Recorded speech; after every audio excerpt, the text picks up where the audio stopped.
The water from the hose is hitting my face. The smoke is so thick, it's hard to see and to breathe. Now, the man who lives and sleeps in this apartment complex right here shares with us the night that changed everything. Seeing the keys in the ignition and the doors unlocked, Keith and Sabrina hopped in the vehicle. That's when the 9-year-old girl in the backseat was startled, screamed, and then jumped out to save her own life. Right here behind me, just hours ago, is where a man died and where 3 firefighters were injured. Now I'm told that this is now being investigated as a homicide arson. Before you pack your bags and hit the road, drivers recommend taking your vehicle into the shop for a tune-up. This pothole is over twice the length of me, but Beckley Public Works tells me that by tonight, this will no longer be a problem. I'm taking a stroll through the Jeweler. This is one of the most sought-after stores, very popular with the players' wives, and I'm fortunate enough to be wearing right now the most expensive item the Greenbrier Resort has to offer. Today, people were shocked to find out that had they not registered their pit bulls, they might have ended up here. But they were even more surprised to find out that it's actually been a law for the past 5 years that you have to spay and neuter all your pets. We are now in day 13 of unrest in Ferguson, Missouri. But is southern West Virginia prepared if riots and chaos were to ignite here? Beckley Police Deputy Chief Jessie tells us their agency is committed to having officers as diverse as the community in which they serve.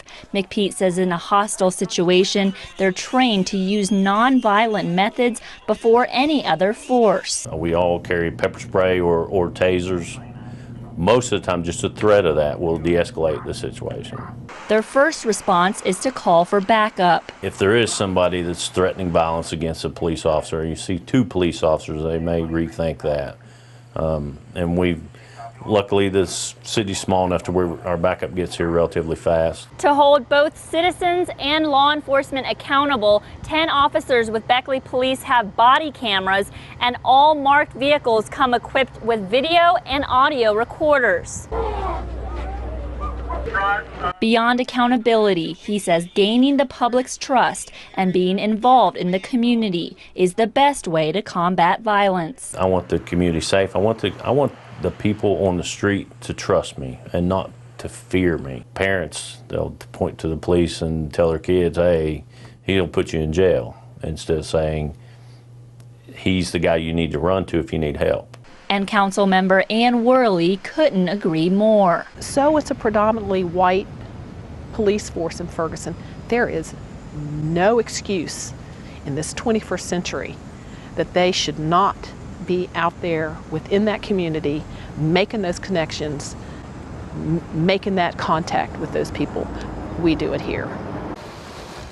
Marlinton is devastated. We'll never come back from it, ever. It's just a disastrous day, a very sad day for our community here. 69 years of history gone that I've accumulated over the years. Another man was at his girlfriend's apartment when the unthinkable became reality. Told us there was a fire, that we needed to get out quickly.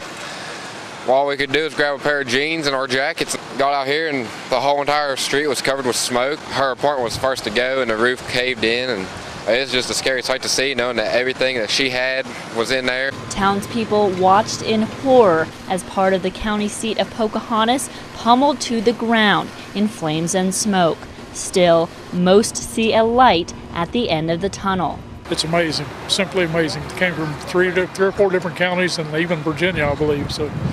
But that's the way we work here in the mountains. We have an emergency, everybody pitches in, we all work together, so we'll get through this. Dan, the board members just got out of their meeting about an hour ago. I'm told the temporary location will be the old Addington Boat Building. That's on Kent's Ridge Road, which I'm told is about a half a mile down from the Good Samaritan. Now, Dan, let me read you something really quickly. This just came into me from the manager of the Good Samaritan himself. He told me that the temporary building will be for about 2 to 3 months, and at that time they will be rebuilding at the same location that Good Samaritan is at now.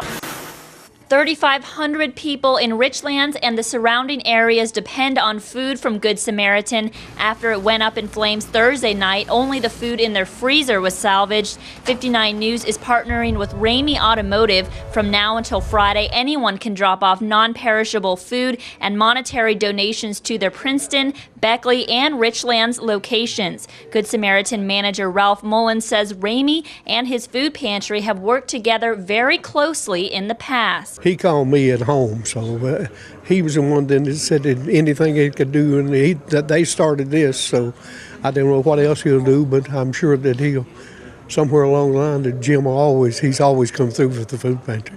The Ramey Automotive general manager tells us why his company wants to do their part in giving back. At times like this, everybody's struggling a little, the economy's down a little, and Mr. Ramey feels that it is good to give back.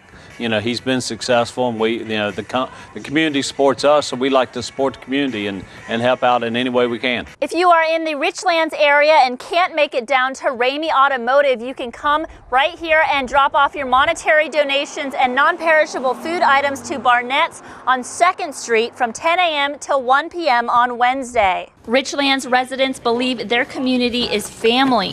They tell us it's only natural to lend a helping hand in time of need. I feel like everybody's got stuff at home that they could gather up. I mean, just, you know, you got people who, what we may have in our closet, you know, could feed a family for a meal or 10 meals, you know. So if you guys got some extra stuff to bring them on down to Ramey's. I can never tell you how many people in this area alone has called to donate something or to help us.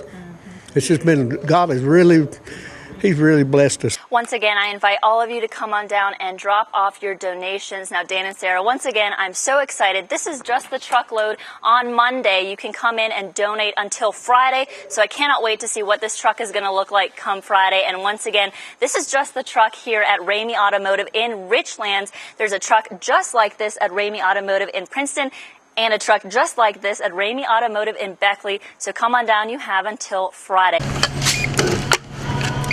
During the holiday, shoppers at retail stores statewide won't have to pay sales tax on notebooks, binders, and other school supplies priced up to $20. And it not only applies to back-to-school materials, shoes and clothing items priced up to $100 are also exempt from the sales tax. For Angel Upright, she's already planning how she'll use the money she will save this weekend. We got to get stuff fixed for my sister.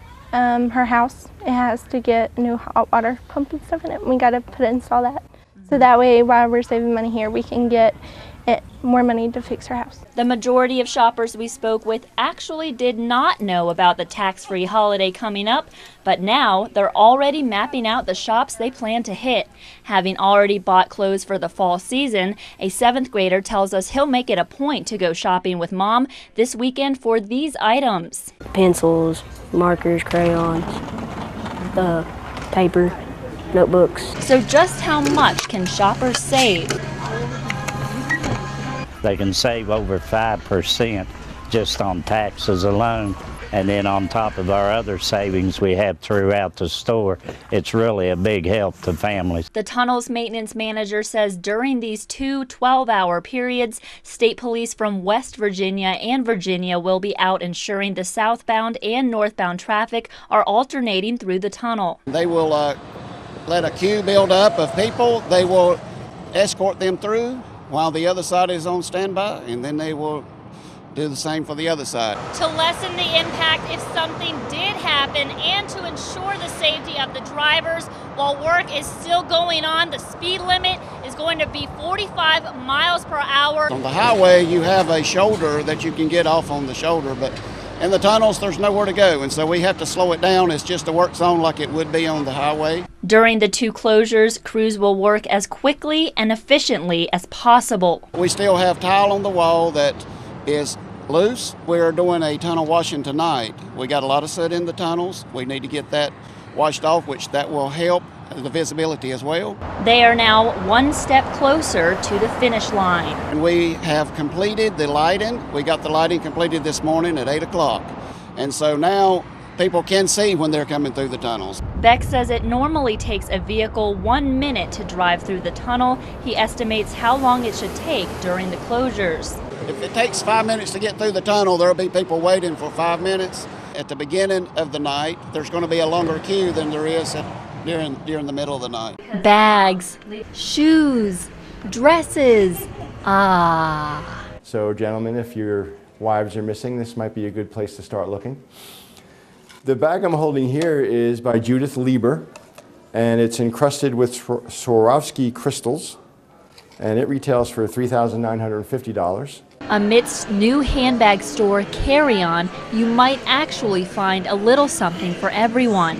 If you aren't looking to break the bank, there's modestly priced clutches and wristlets for the savvy shopper as well. If you're not looking to spend that much money, we have bags like this one that start under $100 and many price points in between. But just for fun, I'm taking a stroll through the jeweler. This is one of the most sought-after stores, very popular with the players' wives, and I'm fortunate enough to be wearing right now the most expensive item the Greenbrier Resort has to offer, and this bracelet can be yours for $26,500. As a guest from Atlanta says, no matter what you're able to spend, you can find it here. They've got different price ranges, like you said, and also they have younger styles for people in their 20s like me, and also for older people here. I was expecting more of the, antique stores and collectibles, things like that, more just resort wear, stuff like that, but it's been really interesting because they have a lot of the brands I like Tory Burch and Kate Spade. Police are searching for a murder suspect they say may be armed and dangerous.